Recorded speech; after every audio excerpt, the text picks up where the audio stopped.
O baka naman mas gusto ninyong subukan ang mga tinitagong lokal na kainan dito, sabihin niyo lang sa akin ang gusto niyo. Pinayuhan din sila ni Nazir na samantalahin ang pagkakataong mamasyal dahil himbing pa ang tulog ng mga bata sa mga sandaling iyon. Ang ating bida, na narinig lang ang tungkol sa pagbiyahe sa ibang bansa sa dati niyang buhay, ay walang kaalam-alam kung ano ang uunahin niyang gawin. Kaya tinanong niya ang kanyang asawa kung ano ang gusto nito, pero malas ng ating bida dahil pati si Kilian ay halatang wala ring ideya kung saan pupunta dahil hindi rin siya pamilyar sa bansang iyon, kaya naman naipit sa alanganin ang ating bida. Ayos lang sa akin kahit ano ang gusto mo, kabado niyang sagot, sabi ko naman, tingin ko ay dapat nating gawin kung ano ang karaniwang kinagigilihan ng mga tao rito, gusto naming mapuntahan ang mga lugar kung saan makikita ang tunay na kultura at buhay ng mga taga rito. Matalinong sumagot ang ating bida, na sinabihan naman ni Nazir na isang napakagandang desisyon, sige. Walang problema, ako na ang bahala. Masigla niyang sabi habang nagboboluntaryong maging tour guide ng mag-asawa, sigurado ka bang ayos lang na? Ang isang taong may mataas na katayuan na gaya mo bilang prinsipe ay maging gabay namin sa pamamasyal? Tanong ni Edith. Pero sumagot siya na. Hindi na niya kailangang mag-alala pa rito, dahil isa lamang siya sa daan-daang miyembro ng pamilya ng hari roon, ipinaliwanag niya na. Tradisyon na ng mga hari sa Hamed ang magkaroon ng maraming asawa, kaya naman talagang napakarami nilang mga dugong bughaw, hindi lang sa direktang linya, kundi sa bawat henerasyon. Halimbawa na lang, ang tatay ng kapatid kong si Daya ay ang kuya ng ating kasalukuyang hari. Ang posisyon at kapangyarihan sa politika ng aking mga tito at tita, na mga pangunahing tagapayo, ay talagang kahanga-hanga. Dahil dito, ang kanilang mga anak ay may matinding labanan din para sa kung sino ang susunod na magmamana ng trono. Patuloy niyang ipinaliwanag na sa dinamirami ng mga miyembro ng pamilya, ang mga pinakamagagaling lamang ang may pagkakataong makuha ang kapangyarihan. Agad namang itinanong ni Edith kung isa ba si Prinsesa Nadia sa kanila. Ah, kilala mo ba ang kapatid ko? Sambit niya. Dahil dito ay nagulat at nabigla ang mag-asawa sa revelasyong iyon. Ayos lang ba kayo? Marami talagang nagugulat kapag nalalaman ito. Kabaligtaran ko ang aking kapatid. Sa totoo lang, kahit sabay kaming lumaki, kung minsan ay parang hindi kami magkakilala sa isa't isa. Sabi niya pa, habang inaalok ang mag-asawa na tumingin ng mga tradisyonal na damit at souvenir, dahil may mga tindahan doon ng isang sikat na platero na gumagawa para sa pamilya ng hari. Habang binabati niya ang tindero sa isang napakagalang na paraan, napansin ni Edith na talagang mabait siya sa lahat ng tao. Matagal-tagal na rin nung huli kitang makita rito sa lungsod, Tito. Ipinapakilala ko sa inyo ang ilang mahahalagang panauhin na galing pa sa malayo. Oo nga pala, dumaan ba rito ang kapatid kong si Nadia kamakailan? Tanong niya, at hindi naman nagtipid sa papuri ang lalaki. Napakahusay talaga ni Prinsesa Nadia. Sa panahon ngayon, ang mga mangangalakal ng alipin ay isang malaking problema rito sa Hamed. Pinupuntirya lang nila ang mga anak ng karaniwang tao, kaya naman ang pamilya ng hari ay nagbubulag-bulagan na lang, maliban na lang kay Prinsesa Nadia. Mabuti na lang at mukhang nagkakaroon na siya ng tunay na kapangyarihan nitong mga nakaraang araw, sa tulong ni Prinsipe Daya. Dagdag pa ng lalaki, kung ang isang taong katulad niya ang magiging reyna, masasabi nating may pag-asa pa ang kinabukasan ng Hamed. Halatang pinanghinaan ng loob si Edith sa mga narinig niya, dahil hindi niya basta-basta pwedeng baliwalain ang bigat ng mga nagawa at ang pananaw ni Nadia. Si Kilian naman ay sinubukang amuhin at palakasin ang loob ng kanyang asawa para hindi ito masyadong malungkot. Tutal, gaya ng sinabi ni Kilian, hindi pa naman nila nasusubukang gawin ang talagang pakay nila sa bansang iyon. Pansamantalang iniwan muna sila ni Nazir at sinabing magkita na lang sila sa kanilang matutuluyan, bago siya umalis para tawagin si Prinsipe Daya. Habang naghihintay, idiniin ni Kilian na bago ang lahat, kailangan muna nilang kumpirmahin ang totoo kay Henry mismo. Ngunit, subalit, datapwat. Dahil ang lahat ng masama ay pwede pang lumala, habang naglalakad sila sa loob ng palasyo. May nakita silang isang eksena na bumasag sa lahat ng mga sinabi ni Kilian kanina lang. Sila ba si Prinsipe Daya at Prinsesa Nadia? Oo, sila nga iyon. Pero dahil seryoso silang nag-uusap ng prinsesa, biglang nakaramdam ang ating bida ng kurot ng selos. Hindi niya lubos akalain na ang sitwasyon ay magiging ganito kakomplikado sa isang iglap. Sana nga. Tungkol kaya sa ano ang pinag-uusapan nila? Baka naman hindi talaga komportable si Prinsipe Daya. Sa kanya. Bago pa man matapos ng bida natin ang iniisip niya, isang tipid ng ngiti ang biglang gumuhit sa mga labi ng lalaki. Bigla itong lumapit sa prinsesa at may ibinulong sa tenga nito. Kahit na nagulat siya noong una, ngumiti rin ang prinsesa sa kanya habang dahan-dahan silang lumalayo sa isa't isa. Parang nakahawak pa nga siya sa baywang nito. Kung babalikan natin yung araw ng emergency meeting, nagbigay ng opinyon si Linan. Sa huli, mukhang ang naging problema lang talaga ay ang matinding kawalan ng komunikasyon. Pareho lang silang nag-assume tungkol sa relasyon nila base sa pakiramdam o atmosphere, pero hindi naman sila talaga nag-usap. Sa bagay, hindi naman maiiwasan ang sitwasyong yun. Pero kahit ano paman ang dahilan, sila ay nagkani-kaniyang landas nang hindi man lang nagbibigay ng malinaw na pangako sa isa't isa. Gaya ng sabi mo, baka nga naging isang malaking hindi pagkakaunawaan lang ito para sa mahal na prinsesa, pero ang 5 taon ay talagang napakahabang panahon. Sapat na ang panahong yan para magbago ang nararamdaman ng isang tao, pero hindi rin natin pwedeng baliwalain ang isang posibilidad. Baka palihim siyang sumusubok na pumasok sa bagong relasyon dahil hindi niya makalimutan ang mahal na prinsesa. Ang konklusyon ay wala tayong kasiguraduhan sa kahit ano hanggat hindi natin mismo kinukumpirma sa taong yun, sapagkat wala talagang makakapalit sa maayos na komunikasyon pagtatapos niya.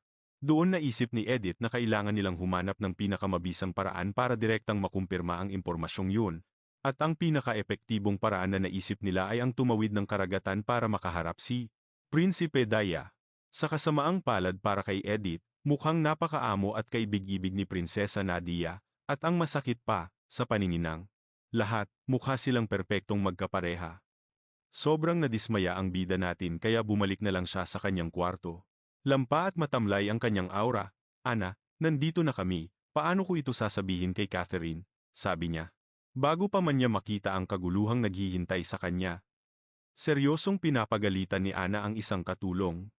Pagkadating ng bida sa kanilang tinutuluyan, humingi agad ng paumanhin si Ana dahil kailangan niyang makita ang ganitong eksena.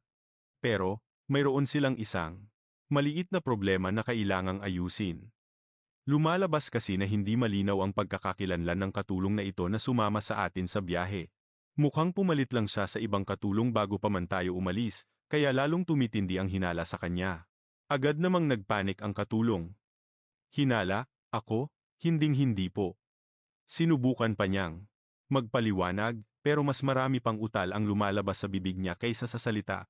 Pero, pagkabukas ng bibig niya para magsalita, nagulat ang lahat sa boses ng babaeng ito. Si Catherine. Agad siyang nakilala ng mag-asawa, ang pangalan ko ay Sele. Hindi ako. Sino si Catherine? Pautal-utal niyang sabi habang nadarapa sa sariling mga salita. Si binibining Catherine ba, ang prinsesa? Gulat na tanong ni Ana. Dahil sa natuklasan niya, at si Edith naman ay desperadang nakiusap na tumahimik muna siya habang inutusan si Kilian na isara ang pinto sa pinakamabilis na paraan. Paano? Paano niya naisip na hindi siya mahuhuli? Yan ang tanong ng ating bida habang pinagmamasdan si Catherine, na napapaligiran ng mga bata na nakakapit sa kanya dahil gustong makipaglaro sa tita nila. Nababaliw ka na ba? Tanong ni Kilian.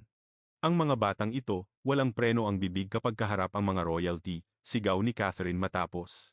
Lumabas si Ana kasama ang mga bata sa silid. Eksakto. May malay ka ba talaga na bahagi ka ng pamilya ng hari? Seryoso siyang pinagalitan ni Kilian. May ideya ka ba kung ano ang pwedeng mangyari kung sakaling kumalat ang balita na hindi lang kung sino, kundi ang pangalawa sa linya ng trono, ay palihim na pumasok sa isang dayuhang palasyo?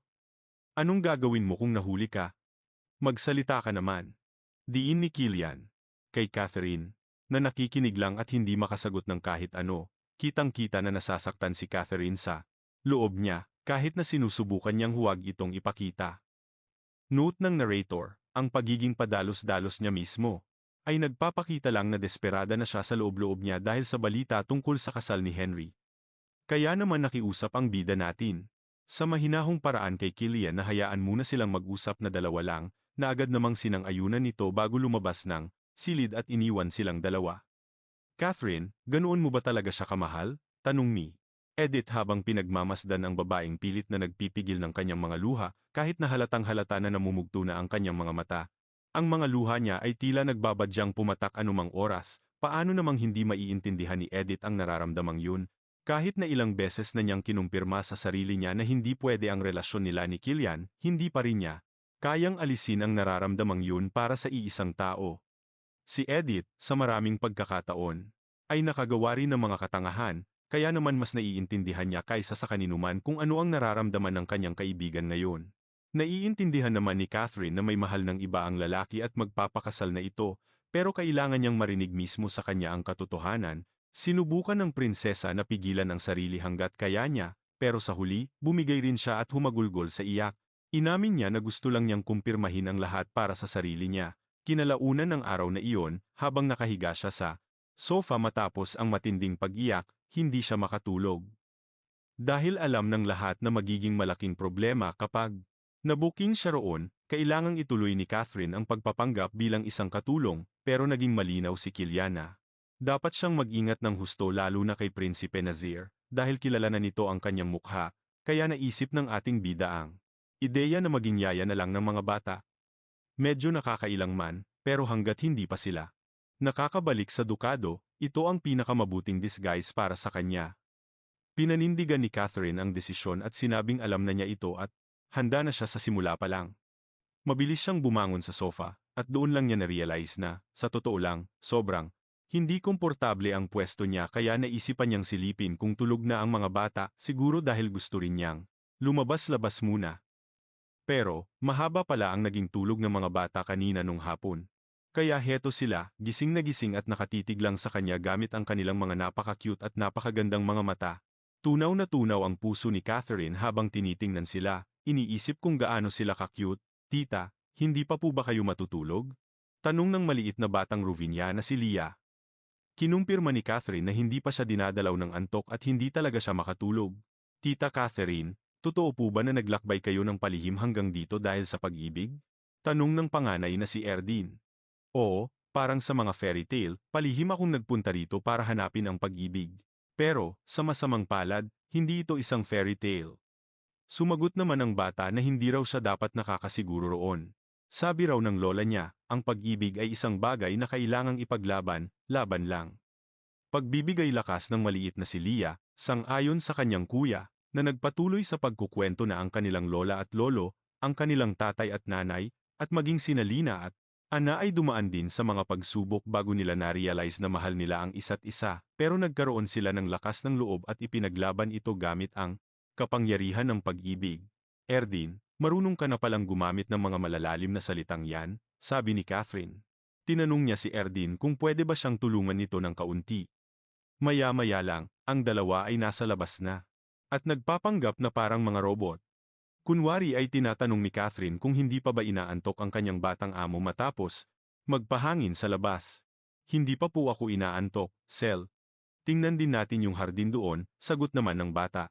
Ilang segundo lang ang lumipas at natauhan si Catherine, tinatanong ang sarili kung ano ba itong ginagawa nila. Hindi dapat ganito ang nangyayari. Kaya humingi siya ng paumanhin sa bata at sinabing parang hindi tama ang ginagawa nila. Ang pinakamabuting gawin ay bumalik na sa kanilang tinutuluyan. Tutal, hindi naman siguro nila makakasalubong si Prinsipe.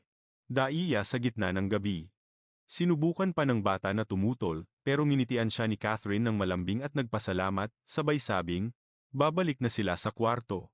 Sino yan? Ang boses na iyon ay tila humiwa sa katahimikan ng gabi, dahilan para kilabutan si Catherine. Magpakilala ka ngayon din. Utos ni Daya. Na nagpahinto kay Catherine sa gulat. Nang makalapit ng sapat ang Prinsipe Daya sa kanya, natigilan ito habang may butil ng pawis na tumatagaktak sa kanyang mukha. Sa mga fairy tale, laging nahahanap ng mga prinsesa ang kanilang pag-ibig, para kay Catherine, nakakairita ang mga bolgaw na suot nila. Pero, iba ang pag-ibig. Ang pag-ibig na nararanasan ng mga prinsesa ay napakaganda sa kanyang paningin. Sa pagmamasid sa kanyang mga magulang, nasaksihan mismo ni Prinsesa Catherine na mayroon talagang tunay na romance. Kaya lang, hindi iyon tumagal ng matagal, dahil pumanaw rin ang kanyang mga magulang. Noong burol, na dapat sana ay sandali ng pagdadalamhati at pamamaalam, isang malakas na boses ng tagapagmana ng trono ang umalingaw-ngaw, bitawan mo ako. Utos niya. Respeto naman, tito. Bakit kayo umaasta ng ganyan? Hindi pa nga tapos ang libing ng tatay ko, sabi ng prinsipe. Mahal kong pamangkin, ang ibig kong sabihin, mahal na prinsipe. Naiintindihan ko na ikaw ay nahihirapan. At malalim ang iyong pighati, pero ang pakitunguhan ang pamilya mo ng ganito kalamig ay talagang nakakasakit sa akin bilang tito mo, sagot ng lalaki ng may halong sarkasmo, habang patuloy naman ang prinsipe sa pagsasabing ang posisyong iyon ay ipinagkatiwala sa kanya ng sarili niyang ama. Ang masamang si Langston, na uhaw sa trono, ay sinubukang kumbinsihin siya na masyado pa siyang bata. Minsan, ang pagtanggap ng tulong ay isang matalinong desisyon, pagtatapos nito, doon mismo. Sa libing ng kanyang mga magulang ipinakita ng tito niya na dati ay maalaga at mapagmahal ang kanyang tunay na kulay, at doon din nagsimulang maging emperador ang kanyang kapatid bago pa man ito maging pamilya sa kanya. Si Catherine naman, sa kabilang banda, ay naging palaboy sa loob ng mahabang panahon, inabandona at walang kahit sinong mapagkakatiwalaan, at nang sa wakas ay makabalik na siya. Para sa kanyang mga pandama, wala nang natira pa.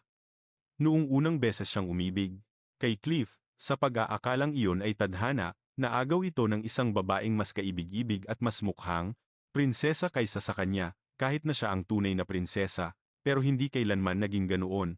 Ang tanging pamilyang natira ay ang kanyang kapatid, na nabubuhay sa isang malawak at mahirap na mundo, na hindi naman niya matulungan. Wala na talagang ibang tao. Wala ni isang tao na hindi nagparamdam sa kanya na siya ay makaluma o out of place, walang tumitingin. At nagsasabi sa kanya na sapat na siya. Walang magmamahal sa kanya kung sino talaga siya ng buong puso. Isang pag-ibig na nakasulat sa mga bituin. Pero dumating si Henry. Dumating siyang namumula at nahihiya, pero matapang na sinabi kung gaano siya kahanga-hanga at kamanghahanga para sa kanya. Noong sandaling iyon, hindi man lang alam ni Catherine kung ano ang isasagot at uminit ang kanyang mukha bago pa man niya lubos na maunawaan ang mga salitang iyon, dahil dito, hindi niya siya kayang pakawalan. Kailangan niyang makasiguro, kahit mga hulugan pa ito ng pagbibigay ng lahat ng kanyang makakaya. Nota ni Nana, nahulaan ko na ang magiging problema dahil iniwan niyang mag-isa ang sanggol, mas mabuti pang iniwan na lang niya kay Ana man lang. Nag-aalala na ako kahit hindi ako ang ina. Ang maliit na si Lilia, noong lumabas si Catherine ng kwarto, ay umiyak at nagpumilit na sumama rin, pero nangako ang prinsesa na babalik agad. Hindi siya magtatagal. Lumipas ang 5 taon ng pananahimik at mga tsismis tungkol sa pakikipagrelasyon sa ibang tao. Lahat ay nagpapahiwatig na hindi ito ang soulmate na pinapangarap niya, pero kahit ganoon, iniisip pa rin niya na baka may mangyari pa. Anong ginagawa mo rito? Sigaw ni Adia, na mukhang gulat na gulat matapos siyang makilala agad. Nanginginig ang boses ni Catherine habang sinusubukang magpaliwanag, pero ayaw lumabas ng mga salita. Hindi po ako makatulog, kaya sinasamahan niya ako habang naglalakad-lakad, matapang pero may takot na sinubukang magpaliwanag ni Eridan. Isa akong panauhin. Ang mga magulang ko ay ang mga Ludwin, ang duke at dukesa ng imperyo. Sumagot naman si Aidea ng mas mahinahon. Naiintindihan ko, pero ang paglalakad sa palasyo sa ganitong oras ay hindi angkop. Sasamahan ko na kayo pabalik sa inyong silid. At iyon nga ang ginawa niya. Inihatid niya sina Catherine at Eridan sa kwarto kung saan sila nakatuloy. Kung may kailangan kayo, sabihan niyo lang ang mga katulong, utos niya. Ang prinsesa, bago pumasok, dahil alam niyang kilala siya nito, ay nagtanong kung iyon lang ba iyon. Wala na ba itong ibang sasabihin? Siguro kailangan niya talaga iyon, pero baka mas mabuti kung naiwasan na lang ang sakit. Nadulot ng prangkang sagot nito, sana ay hindi na tayo muling magkita rito, sagot niya, sabay talikod at umalis. Pagbalik sa kwarto, sa galit, hinubad ni Catherine ang kanyang wig at ibinalibag sa sahig. Buwisit! Sigaw niya, hindi alam kung paano haharapin ang halo-halong emosyon na nag-aapoy sa loob niya, pero agad niyang napagtanto na, hindi siya dapat nagsasalita ng ganoon kalakas sa harap ng mga bata. Gayunpaman, nang mapansin niyang masyadong tahimik ang kwarto, at nakitang walang laman ang mga kama, doon lang siya natauhan. Lilia. Nota ni Nana, alam ko nang may mangyayaring masama. Hindi pwedeng iwan ang sanggol ng mag-isa, sobrang bata pa niya. Ang mga sumunod na sandali ay punong-puno ng takot at kawalan ng pag-asa habang isinisigaw ang pangalan ni Lilia sa buong palasyo. Naghanap si Killam sa isang sulok at si Ana naman sa kabila. Iniwan ni Ana ang kanyang anak kasama ang panganay ni Edith at nakiusap na huwag silang lalabas kahit anong mangyari. Anuman ang maganap, kailangan lang nilang maghintay doon habang hinahanap nila si Lilia, si Catherine, na minumulto. Nang resulta ng kanyang maling desisyon, ay paulit-ulit na humihingi ng paumanhin habang tulala sa gulat, inaamin ang kanyang kasalanan. Si Edith naman ay sinubukang patahimikin siya, sinasabing hindi lalayo ang bata at mahahanap din nila ito agad. Pasensya na sa istorbo. Hinahanap niyo ba ang batang ito? Biglang lumitaw si Nadia habang kargaang natutulog na si Lilia. Hindi nagtagal, nang tawagin siya ng kanyang ina, idinilat ng bata ang kanyang mga mata, nakikilala ang boses kahit inaantok pa. Diyos ko, Lilia! Sigaw ni Edith, sabay tawag sa kanyang asawa para ibalitang nahanap na ang sanggol. Yakap-yakap ang kanyang anak matapos itong kunin kay Nadia, nagtanong ang naguguluhang bata kung anong nangyari. Wala lang iyon, munti kong makulit, sabi ng ating bida na gumaan ang loob dahil muli niyang yakap ang kanyang anak. Ikaw si Prinsesa Nadia, di ba? Maraming salamat. Sobrang nag-alala kami nang mawala siyang mag-isa. Nagpahayag ng pasasalamat ang bida. Si Nadia, habang nakangiti, ay nagsabing ikinalulugod niyang makilala ang dukesa ng Ludwin. At tungkol naman sa panauhing kasama mo, gaya ng mga tsismis, ang pilak mong buhok ay napakaganda talaga. Doon na ibinunyag ng babae ang pagpapanggap ni Catherine. Pwede ba tayong mag-usap sa loob sandali? Tanong niya. Pagpasok sa kwarto kung saan sila nakatuloy at habang tinitingnan ang paligid, walang paligoy-ligoy na nagkomento si Nadia. Kung gaano kapangit ang kwartong pinili ni Prinsipe Nazir para patuluyin sila, siguro ay iniiwasan niya ang mga marangyang kwarto para hindi siya mapansin, pero nakakahiya pa rin. At talagang hindi maganda para sa mga tanyag na panauhing imperial, nang mapansin kung gaano katindi ang tensyon, ang babae ay kinalma sila. Naku, hindi niyo naman kailangang maging masyadong maingat. Kung balak ko siyang saktan, matagal ko na sanang ginawa yon. Umupo siya sa sofa at huminga ng malalim. Tinanong niya kung gaano karami ang naikwento ni Nazir tungkol sa lugar na iyon. Sa ngayon, ang labanan para sa pagiging tagapagmana ay mas matindi kaysa dati. Lahat ay nagpapakitang gilas para sa kinabukasan ng Hamed, habang ang iba ay gustong gawing imperyo ang Hamed, ang iba naman ay gustong gawin itong isang bansang makabago sa teknolohiya o isang malakas na ekonomiya. Maganda sana kung may maayos na diskusyon tungkol sa kapalaran ng bansa, pero nag-aaksaya lang sila ng oras sa mga intriga sa palasyo dahil sa kasakiman sa trono. Ang tatay ko naman ay nagbubulag-bulagan sa nangyayari at tahimik lang na nagmamasid kung sino ang mananalo. Idinagdag pa niya na ito ang dahilan kung bakit kailangan niya ng isang mapagkakatiwalaang kakampi at isang taong lalaban sa tabi niya para protektahan siya, isang taong laging nasa tabi niya. At sa kabilang banda, ay isang taong hindi rin naghahangad ng trono. Doon na lumitaw si Hidaya. Ang pangalang imperial niya ay Henry, di ba? Sandaling nagkagulo ang mga tao dahil sa mahimalang pagbabalik ng isang miyembro ng pamilya ng hari. Pero dahil wala siyang kahit anong suporta, lumapit siya sa akin at nag-alok ng isang kasunduan. Kapag tinulungan niya akong maging reyna, ibibigay ko sa kanya ang lahat ng gusto niya bilang kapalit. Tama, mahal na prinsesa. Hindi kami tunay na magkasintahan ni Hidaya. Gawa-gawa lang ang tsismis na yan para palakasin ang posisyon ko, at para mas madali kaming makakilos ng magkasama. Tutal, lahat naman ay mahilig sa isang magandang kwento ng pag-ibig. Pagtatapos ng babae, at tinanong ni Edith kung bakit niya sinasabi ang lahat ng iyon, magandang tanong, Dukesa, ang babae ay tumayo at lumapit sa mag-asawa.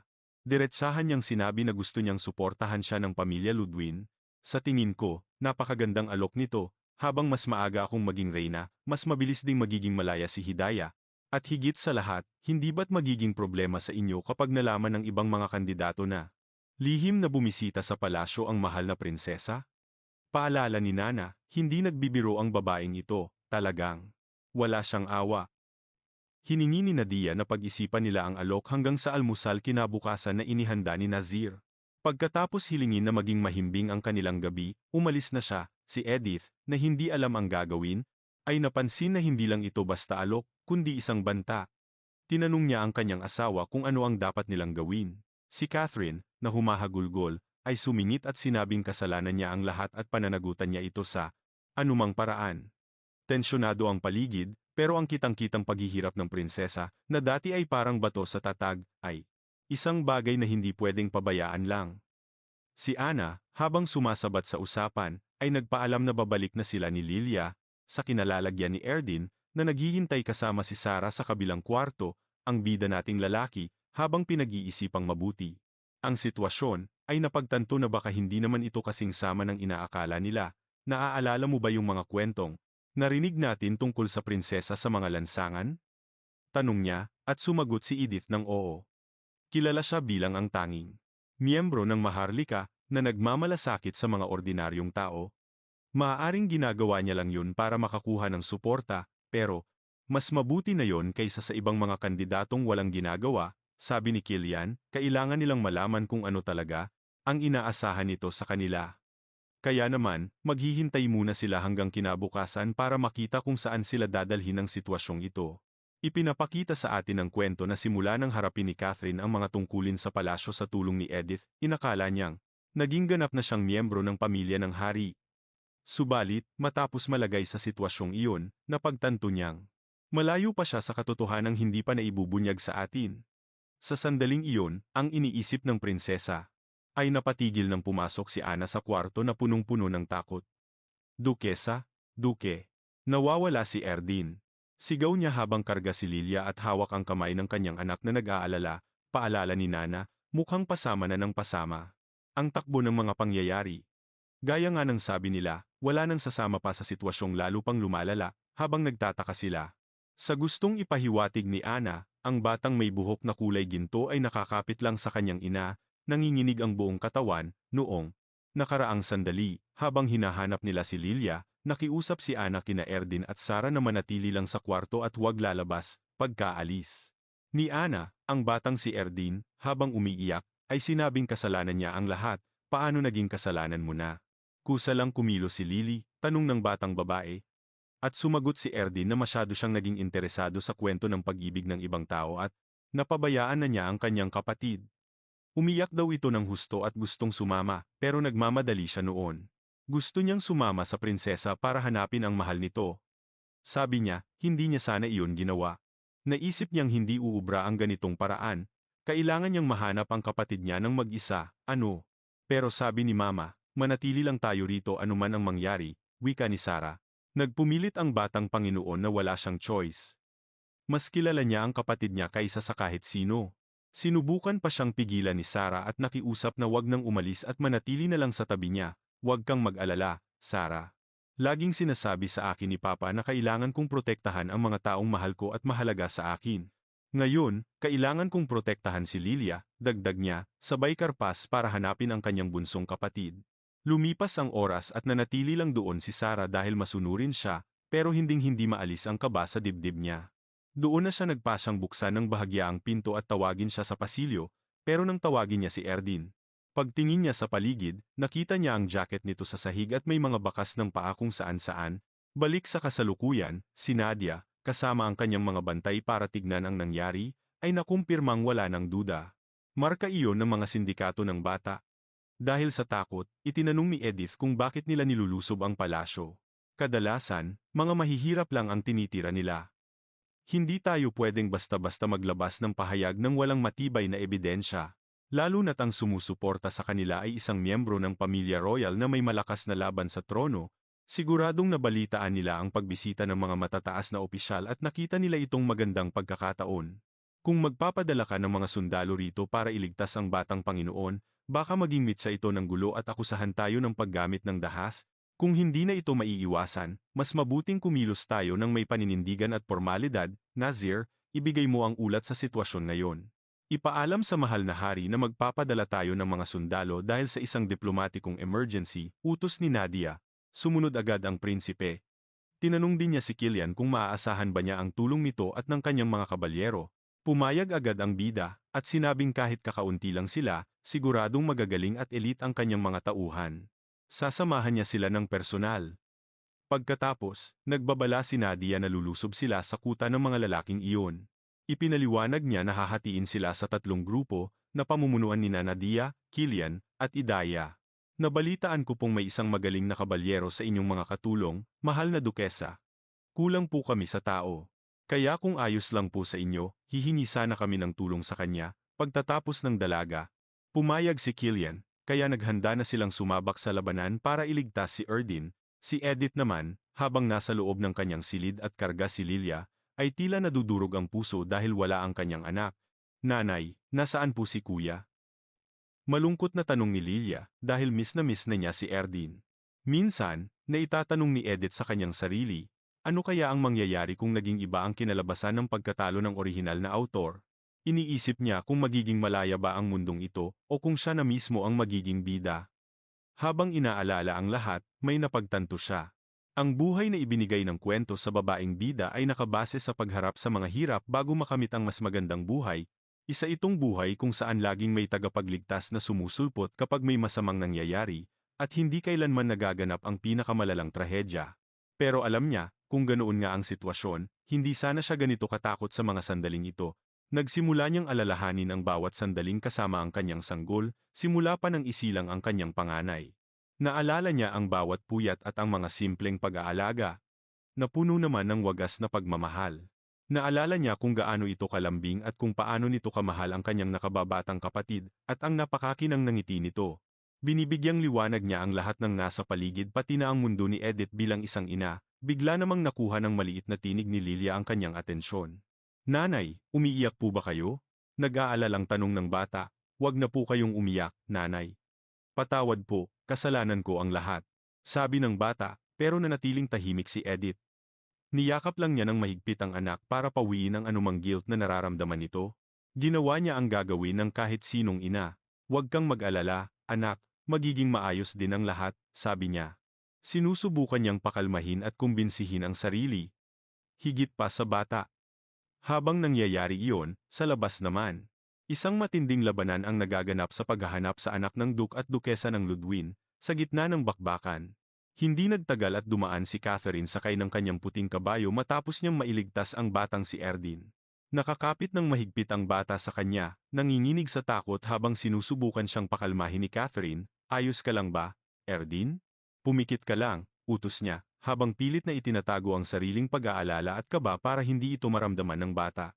Samantala, sa kabilang dako, patuloy na nakikipaglaban si Henry sa mga kalabang nagtatangkang umatake sa prinsesa, habang tumatakas siya kasama ang anak ni Edith. Hayun, huwag ninyong hayaang makatakas siya. Narinig ni Henry ang sigaw ng mga kalaban, kaya agad siyang gumawa ng matapang na desisyon para protektahan sila. Humalang siya sa harap ng palasong ipinatama ng mga lalaki kay Catherine, na nooy nakasakay sa kabayo kasama si Erdin. Ako muna ang harapin ninyo. Kahit buhay ko pa ang maging kapalit, hinding-hindi ko hahayaang salingin ninyo kahit dulo ng daliri nila. Sabi ng lalaki bilang babala habang binubunot ang palasong bumaon sa kanyang dibdib, samantala sa loob ng silid ni Edith. Bigla niyang narinig na bumukas ang pinto, kaya naman kinabahan siya ng husto. Edith. Sigaw ni Prinsesa Catherine pagkapasok niya, kitang-kitang nakahinga siya ng maluwag dahil nailigtas niya ang sanggol ng kanyang kaibigan. Nang makita ng batang si Erdin ang kanyang ina na lumuluha na sa tuwa, agad itong sumigaw para tawagin siya. Hawak ang kanyang anak, hindi na mapigilan ni Edith ang kanyang emosyon, pati na rin si Lilia na humihikbi na dahil sa sobrang pangungulila. Isang napaka-emosyonal na tagpo iyon matapos ang matinding takot at kawalang katiyakan sa kanilang kinabukasan. Gayunpaman, habang yakap ang kanyang mga anak, hinayaan na lang niyang pumatak ang kanyang mga luha tanda ng sobrang ginhawa. Nagpasalamat ang ating bida sa Diyos dahil muling nasa kanyang mga bisig ang kanyang anak, hindi rin naman nagpahuli ang prinsesa. Maging si Catherine ay sobrang naantig at nakahinga ng maluwag, kaya naiyak din siya hanggang sa mamaga ang kanyang mga mata, pero, ang sandali ng kanyang katahimikan. Hindi nagtagal ang kapayapaan ni Catherine dahil biglang may gumambala sa kanyang iniisip. Sa kabilang silid sa labas ng kanilang kwarto, may seryosong bagay na pinag-uusapan sina Dia. Nabalitaan kong ipinatawag mo ako, sabi ni Catherine habang papalapit kay Nadia ng may halong kaba at pag-aalinlangan. Tamang-tama ang dating mo. Tungkol ito sa kapatid ko, sabi ni Nazir bago siya pinutol ni Nadia para sabihin ang isang mahalagang bagay. Sinabi ni Nadia na ipinatawag niya ang prinsesa dahil may kailangan silang pag-usapan. Pwede ba tayong mag-usap sa loob? Utos niya, sabay turo sa isang lugar kung saan maaari silang mag-usap ng sarilinan. Pasensya na kung pabulong ako magsalita sa labas. Maraming matang nakamasid sa atin, paliwanag ni Nadia, na agad namang naintindihan ni Catherine. Sabi ni Catherine, naiintindihan niya ito. Alam kong may dahilan kung bakit mo ako tinawag, pero bago ang lahat, gusto ko munang magpasalamat. Kung hindi pinayagan ni Nadia na tumulong sa pagliligtas kay Erdin, hinding-hindi na muling makakaharap ni Catherine si Edith. Malaki ang utang na loob ko sa inyo, mahal na prinsesa, sambit ni Catherine, pero kinuwestiyon ni Nadia ang kanyang pagiging tapat. May isang bagay lang akong gustong itanong. Alam mo bang pwedeng-pwede kong gamitin ang sitwasyong ito sa paraang gusto ko? Seryosong tanong niya. Hindi ko ito sinasabi bilang isang politikal na utang na loob dahil lang sa katungkulan ko sa imperyo. Hindi ko pwedeng hayaan na ang sarili kong pagkukulang at pagkakamali ay maging pasanin pa ng buong imperyo. Pero totoo ang sinasabi ko, talagang humanga ako sa paraan ng pagharap mo sa mga bagay-bagay. Ang ibig kong sabihin, bilang ako, gusto kong tumulong sa anumang paraang kaya ko, pagtatapos ni Catherine. Bahagyang natawa ang babae at sumagot, ngayon naintindihan ko na, kaya pala nahulog ang loob ni Daya sa iyo? Pagkarinig niyon, biglang namula si Catherine at hindi nakakilos ng ilang sandali, na tila baga tumigil ang oras para sa kanya. Magpasalamat ka na naging pabor sa atin ang sitwasyon laban sa mga mangangalakal ng alipin sa teritoryo ng imperyo. Kung hindi naayos ang ugnayang diplomatiko sa pamamagitan ng pagtutulungan natin at ng kasadukal, baka minalas na tayo. Patuloy siyang nagsasalita, pero ang tanging tumatak sa isip ni Catherine ay ang sinabi ni Nadia na mahal siya ni Daya. Inisip ni Catherine ang tungkol sa pagmamahal ni Daya. Teka lang po, ano kamo ang sinabi niyo tungkol kay Daya? Tanong ni Catherine, kaya inulit ng babae ang sinabi, sabi ko, nahulog na ang loob niya sa iyo noon pang 5 taon ang nakakalipas. Mahal ka na niya simula nang bumalik siya 5 taon na ang nakakaraan hanggang ngayon, nang walang patid, tuwang-tuwa noon sina tito at tita. Masaya silang nahanap na rin ang kanilang anak, pero dahil nasa 8 gulang na siya, hindi na sila nakialam sa buhay niya. Hindi sila nakialam para lang makuha ni Daya ang kanyang posisyon. Siyempre, wala pa siyang anumang kapangyarihan noong bigla siyang lumitaw na parang isang kometa, at ang mas malala pa, sa usaping politika, agad niyang nalaman na hindi pabor ang sitwasyon sa imperyo. Kung babalikan ang mga nakaraang taon, naisip ni Henry na sa takbo ng mga pangyayari, hindi lang ang hari at reyna kundi pati na rin si Catherine ay madadamay. Maaaring madamay sa giyera si Catherine at ang buong Casa Ducal, kaya kailangan niyang pigilan iyon sa anumang paraan. Dalawang bagay lang ang gusto ko, ang kapayapaan sa imperyo at ang ituloy ang negosasyon para sa kasal namin ng prinsesa. Nag-alok siya ng isang tapat at wagas na pag-ibig, isang debosyong higit pa sa pagmamahal niya sa sarili niyang bansa. Sige. Kung gagawin mo akong reyna, malugod kong tatanggapin ang alok mo, sabi ni Nadia bilang pagsang-ayon sa kanyang hiling. Balik sa kasalukuyan, tulala pa rin ang prinsesa sa mga nalaman niya tungkol sa tunay na nararamdamang pag-ibig ng lalaki para sa kanya. Nabanggit ni Nadia na gaya ng nasaksihan ni Catherine, gagamit ng anumang dahilan ang mga kaaway para lang makapagsimula ng giyera. Kaya naman, laging balisa si Idaya at ginagawa ang lahat para protektahan si Catherine at ang buong imperyo. Nabalitaan ko na noong makita kanya rito kagabi, dumiretso siya kay Nazir at kinuwelyuhan ito ng gigil na gigil. Napaisip tuloy si Catherine, kaya ba ito nagalit sa kaniya noong magkita sila ay dahil sa sobrang pag-aalala lang nito? Nag-aalala ito sa kaligtasan niya. Tulala lang siya at hindi malaman kung paano magre-react sa dami ng impormasyong nalaman niya. Ang totoo niyan, sabi niya noon ay walang makakapigil sa kaniya at hindi kanya hahayaang umalis hanggat hindi na isusuot ang koronang ito sa ulo ko. Pero dahil sa takbo ng mga pangyayari, sa tingin ko ay pwede na kitang papuntahin sa kaniya ngayon. Sige na, puntahan mo na siya.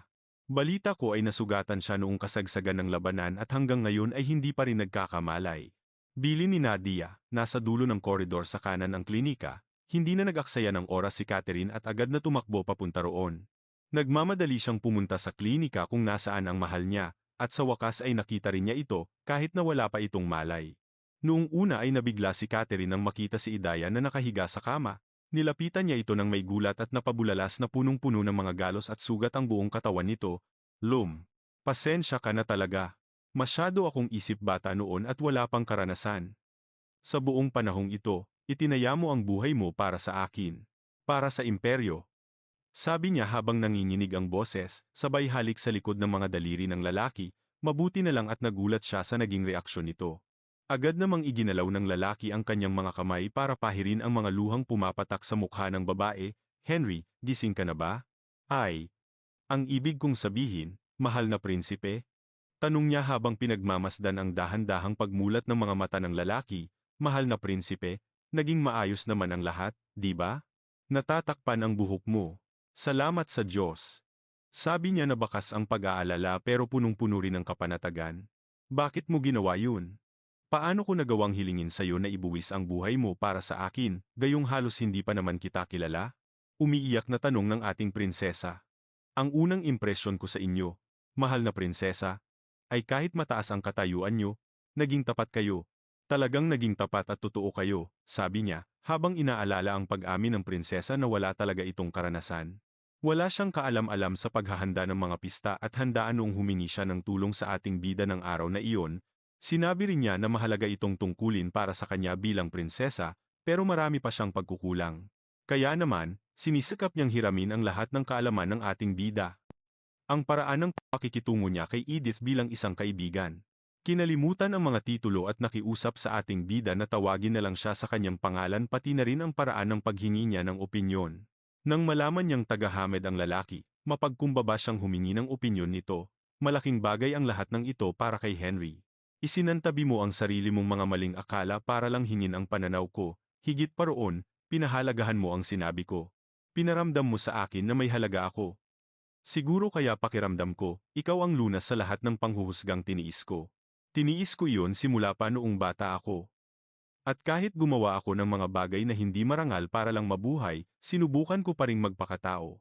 Pinilit kong panatilihin ang kahit katiting na kabutihan sa loob ko, at sa hindi inaasahang pagkakataon, nakita mo iyon, parang naramdaman mo ang bahaging iyon ng pagkatao ko. Ramdam ko na ikaw ang taong gusto kong makasama sa buhay na ito. Palagi kong sisikaping maging mas mabuting tao.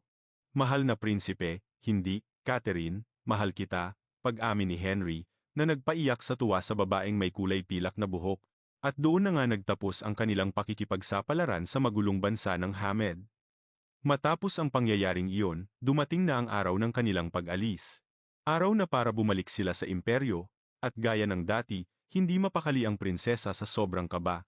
Pero dahil sa mga bata na masayang naglalaro at nagpapaingay sa loob ng barko, gumaan ang pakiramdam sa gitna ng kaguluhan. Bago sila umalis, nasilayan ni Catherine sa huling pagkakataon ang kanyang sweet boy at ang magiging bayaw niya. Magkikita tayo ulit, sabi niya. Sabi ni Henry habang namumula ang pisngi, medyo ayos na ang pakiramdam pero nagpapagaling pa rin habang kumakaway sa kanya. Nagpaalam sila mula sa malayo. Sa wakas, ramdam na niya ang tunay na kaligayahan at tagumpay, pero syempre, hindi laging puro saya ang buhay. Hindi naging madali ang lahat pagka-uwi niya sa imperyo, kinailangan niyang harapin ang kuya niyang balisang-balisa at galit na galit. Inusisa siya kung saan ba siya galing at ano ang pinaggagawa niya, lalo na't basta-basta na lang siyang naglapag ng marriage proposal sa lamesa nito. Matapos ang 5 taong paghihintay, natuloy na rin ang kasalan. Siyempre, nandoon din sina Erdin at Lilia para saksihan ito. Nandoon sila para makisaya, habang nagsasaboy ng mga bulaklak sa daan ng puno ng pagmamahal para sa bagong kasal. Gaya ng inaasahan, ang napakagwapong emperador na may platinong buhok ay iyak ng iyak sa buong seremonya, habang panay ang banta kay Henry. Binantahan niya si Henry na lagot ito kapag pinaiyak ang kanyang bunsong kapatid, "Mahal na hari, itabi niyo naman ang dignidad niyo," sabi ni Axel habang bumubuntong hininga, habang si Jocelyn naman ay mahinang tumatawa sa eksenang nakikita, si Prinsipe Nazir naman ay isa ring. Wala na siyang balak itago ang emosyon niya at hagulgol lang siya ng hagulgol habang pinapanood na ikasal ang kapatid niya. Siyempre, hindi rin nagpaiwan ang mga tao mula sa ampunan na tinutulungan ni Henry, nandoon din sila para sumaksi. Ang batang papunta na sa pagbibinata, manghang-manghang nagsabi na para talagang totoong prinsipe at prinsesa ang dalawa. Isa siyang totoong prinsesa. Sigaw ng isang dalaga na punong-puno ng emosyon, sabay sabi na hindi siya makapaniwalang ang kuya niya ang naging nobyo ng prinsesa. "Cindy, bakit ganyan ka magsalita tungkol sa kuya mo?" Pinagalitan siya at piningot ng kaniyang ina sa gitna ng kasalan, na naging sobrang gulo na. Doon, napagtanto at naintindihan na ni Nadia kung bakit ayaw nang bumalik ni Henry sa bansa ng Hamed. Mukhang nahanap na niya rito ang tunay niyang pamilya, malayo sa kaniyang mga biolohikal na magulang na hindi man lang nagpakita sa seremonya. Tinawag pa nga siyang traidor dahil sa pag-iwan sa sariling bansa, naisip niya, habang pinapanood itong isinusuot ang singsing sa daliri ng prinsesa. Sobrang emosyonal at masaya si Edith para sa kaniyang mga kaibigan, at sinabing napakaganda talaga ni Prinsesa Catherine. "Mas maganda ka pa noong araw ng kasal natin," hirit ni Kilian, na talaga namang napakamapang-akit gaya ng dati. "Seryoso ka ba? Sa kasal pa talaga ng iba mo yan sasabihin?" Sagot ng ating bida, na nagpaalala kay Kilian sa simula ng kanilang relasyon.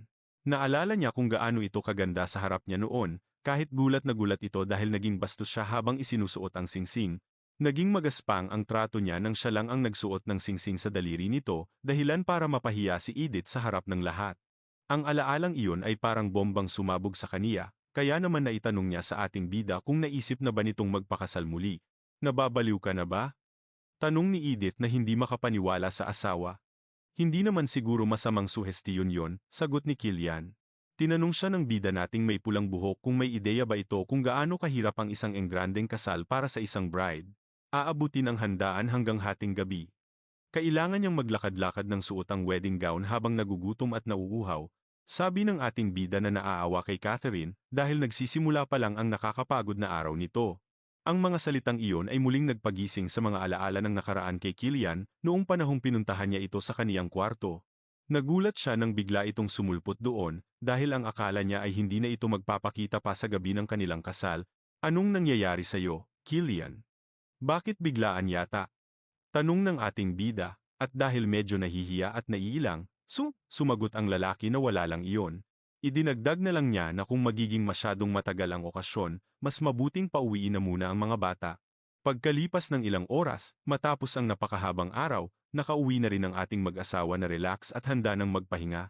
Nagulat sila nang makita nina Ana at Lina, na naghihintay sa kanila sa tapat ng pinto sa ganoong oras ng gabi, at agad din nilang nalaman ang dahilan.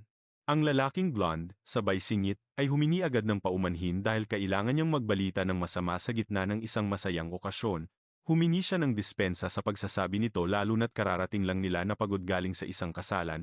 Ngunit, dumating ang pinakamasamang balita para kay Edith, nandoon sila para ipaalam na pumanaw na si Liz Sinclair. Lumalabas na nag-aalaga siya ng mga pasyente sa isang lugar na tinamaan ng peste at sa kasamaang palad, nahawa siya at binawian ng buhay. Ang balitang iyon ay higit pa sa gulat. Isang matinding pighati ito para sa ating bida na napakalapit sa kaniyang kaibigan. Sa susunod na eksena, nang hindi nagsasayang ng oras, agad na pumunta si Edith sa burol ng batang babae. Pagkarating niya, pinayagan siya ng mga madreng nagbabantay sa labi na makasama ang kaniyang kaibigan ng mag-isa kahit sandali. Hinayaan nilang makapagpaalam siya at masabi ang kaniyang mga huling salita. Sinisisi ni Edith ang kaniyang sarili at iniisip na hindi niya sana ito iniwan. Pakiramdam niya ay hindi siya dapat umalis ng ganoon na lang. At isiping pinasa nito ang lahat ng responsibilidad at sisi.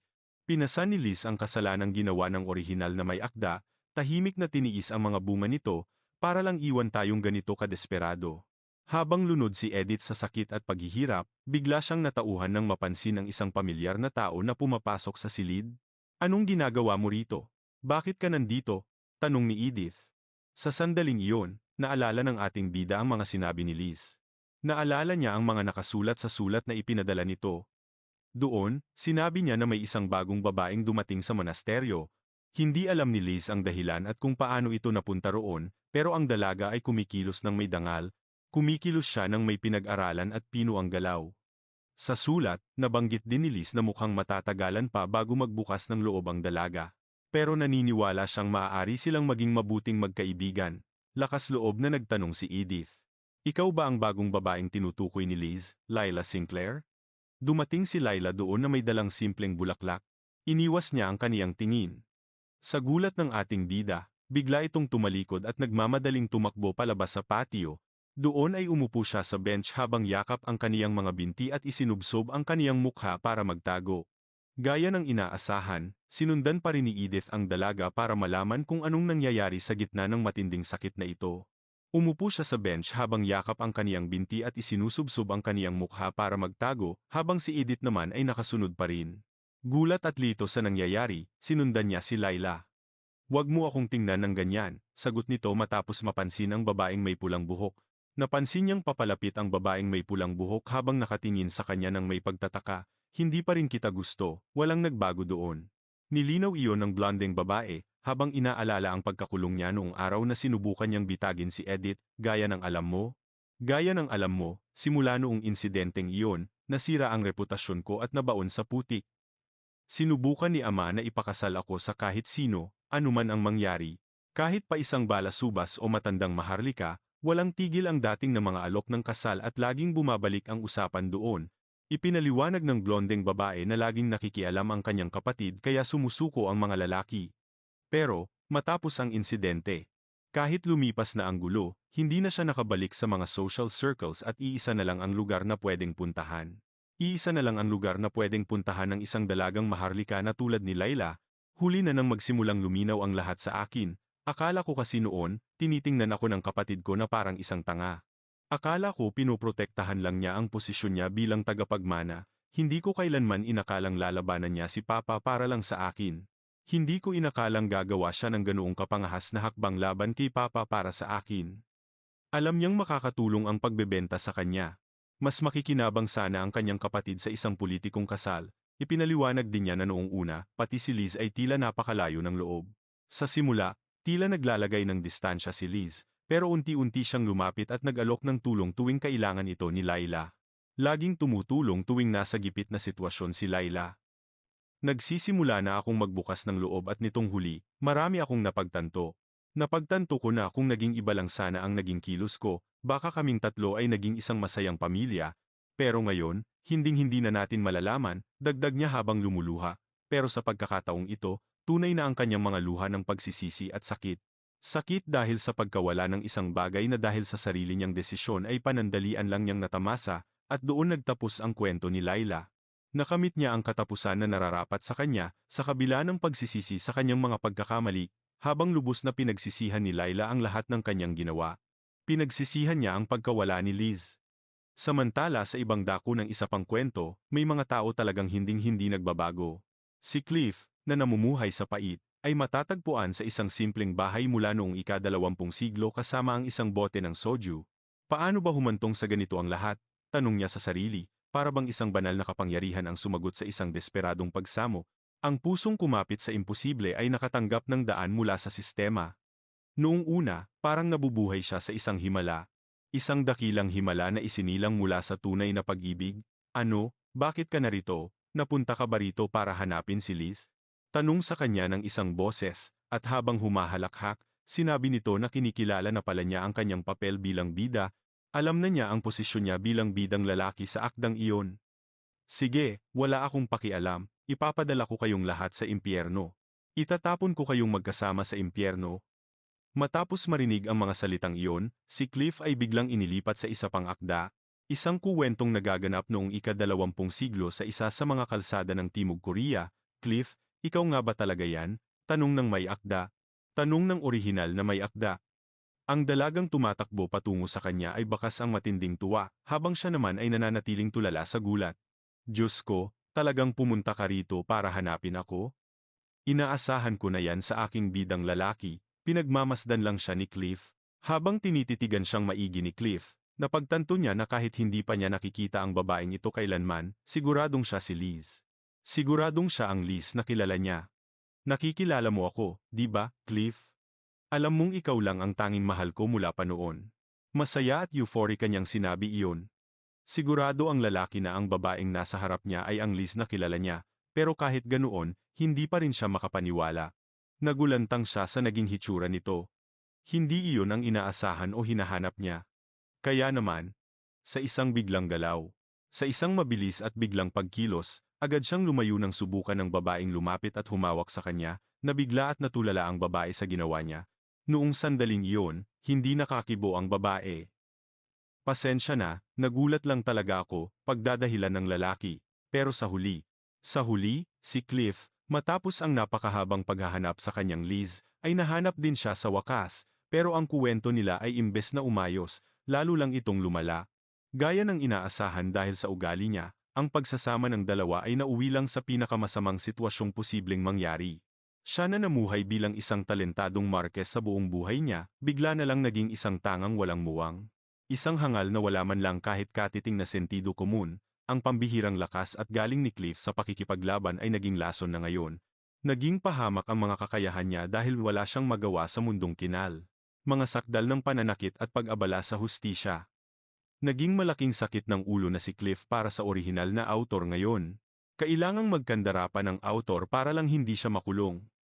Minsan nga, kailangan pa niyang magpaliwanag sa pulis. Habang humihingi ng paumanhin, sinabi niya na hindi raw matino ang pag-iisip ng boyfriend niya. Noong araw na yon, habang naglalakad sila pauwi, pinahiya siya ng orihinal na autor at tinawag na naman siyang tanga, para maiba naman, pinagalitan niya ito at sinabing kung gusto niyang mabuhay ng padalos-dalos na parang bida sa isang fantasy romance, dapat man lang ay meron siyang sumapi si Cliff sa katawan ng isang tagapagmana. Pero nakatira lang sila sa isang napakahirap na sitwasyon. Mukhang ang orihinal na author ay hindi rin maayos sa buhay. Hindi siya kumakain ng tama at parang laging nasa bingit ng panganib ang lagay niya.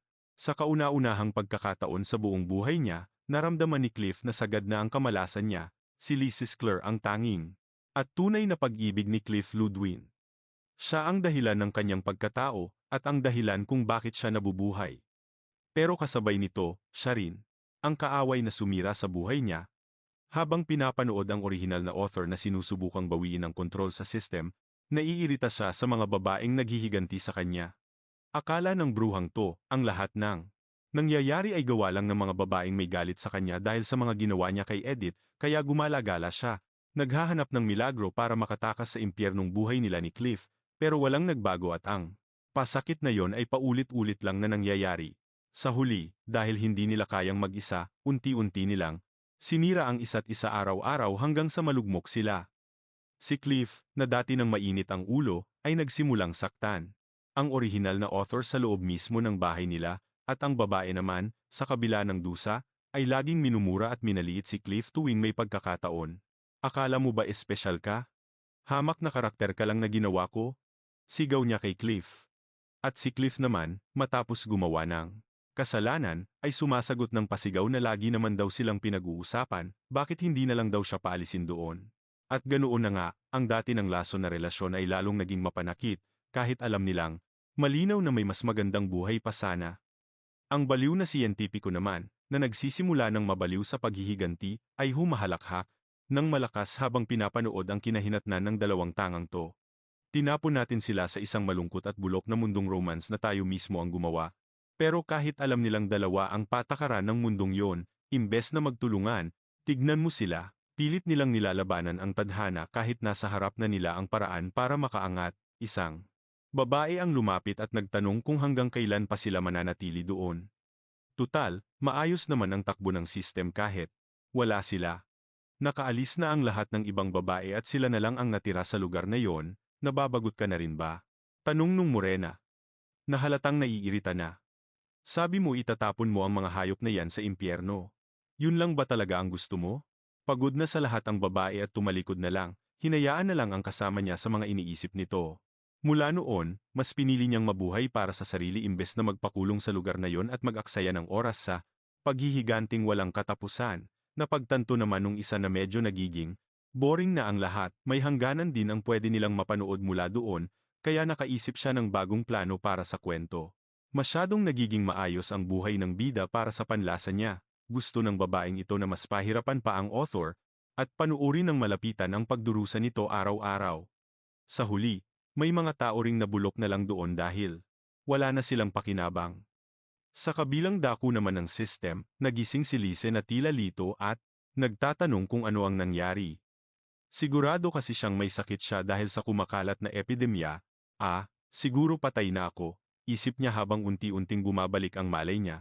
Baliw ka talaga, tiniis mo ang lahat ng hirap na yan para lang pumunta rito ngayon. Alam mo ba, noong tinanggal ang mga orihinal na restriksyon, kung namatay ka lang sana noon, nakatakas ka na sa mundong ito na puno ng dusa, sabi niya. Gulat na gulat si Lise nang makita siya at tinanong kung bakit hanggang ngayon ay nasa loob pa rin siya ng system imbes na magbagong buhay na sa ibang mundo. Wag mong sabihin sa nakalipas na 5 taon, nandito ka lang? Akmang itutuloy ni Lise ang sasabihin nang putulin siya ni Edith. Oo, hinintay kita. Inabot ni Edith ang kamay kay Lise at sinabing, hindi ba't sinabi mo dati? Sabi mo gusto mo akong makaalis sa lugar na ito. Sabi mo gusto mo akong matuto na magmahal at mahalin din, pagtatapos ng orihinal na Edith. At ganoon nga, ang mga pumiling magpatuloy ay umusad na. Lumipas ang mga taon at si Lilia, na medyo malaki na ngayon, ay tumatakbo sa palasyo kasunod ang batang si Claude.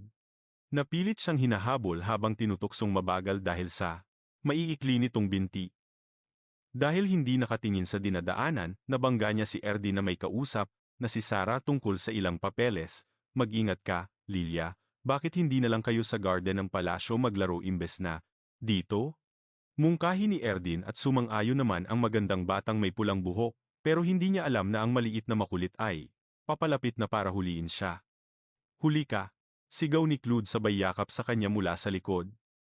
Hindi naman nag-aksaya ng oras si Erdin, at binalaan din si Claude na bawal ding maglaro sa hallway. Kuya, ano po ba, yang seryosong pinag-uusapan niyo? Tanong ni Lilia. Pero bago pa siya masagot, sumigaw ang prinsesa sa kanila, pinalalapit sila para batiin ang mga kamag-anak na kararating lang mula sa biyahe. Ngayon lang uli nakabalik sa imperyo sina Nadia at Nazir simula nung ikasal si Henry. Ibig sabihin nito, hindi pa nila nakikita kahit isang beses ang kanilang mga pamangkin, pero hindi dahil sa wala silang paki, kundi dahil naging sobrang busy sila nung makoronahan si Nadia bilang reyna. Naghahanda na ang bida natin para pumunta sa palasyo nung biglang dumating ang asawa niya sa huling sandali. Nag-alala ka ba na mahuhuli ako? Tanong niya habang hawak ang sobre nung makita niyang balisa si Edith. Sumagot siya, at napansin niyang napakahalagang dokumento pala ang hawak nito. Sa katunayan nga, naiwan niya iyon, nung susubukan na niyang kunin ang papel, bigla itong binawi ni Killian. Nagtanong ang lalaki kung wala ba siyang matatanggap na kapalit matapos niyang dalhin ang napakahalagang bagay na iyon. Tara na, mauubusan na tayo ng oras, sabi niya. Pero syempre, hindi niya nakalimutang bigyan ito ng regalo para sa pabor na ginawa nito. Nung lumapit siya at hinalikan ang asawa, nakuha ni Edith ang gusto niya at agad na silang umalis. Hindi na niya masyadong pinatulan ang asawa niyang palaging tila hindi nakakakuha ng sapat, alam ni Edith na balang araw. Kapag dumating na ang oras na lilingunin nila ang buhay na ito kung saan walang naging madali, buong tiwala nilang masasabi na sa mundong iyon, naranasan nila ang isang buhay na mas maganda pa sa kahit anong nobela. Note ni Nana, narating na natin ang dulo ng kuwentong ito. Maraming salamat sa suporta niyo sa channel. Manatili lang kayo rito para sa mas marami pang magaganda at madamdaming kwento ng pag-ibig na tulad nito. Isang yakap mula kay Nana. Bye-bye.